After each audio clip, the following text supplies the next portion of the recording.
80. eta 90. hamarkadetan bertsolari mota berriak iritsi ziren plazetara. Ama Estremadura, aita Zamoratik,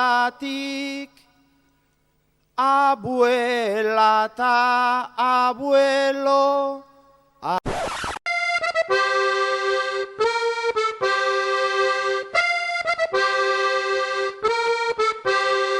Para vencer al tirano y su guardia nacional hay que meterse al rodeo, no retroceder jamás. Denek kantatu dute nere ahotik. Jon Maia. Berriak jaio ginen. Den aldatuko zuten hamarkadei atzera begirada.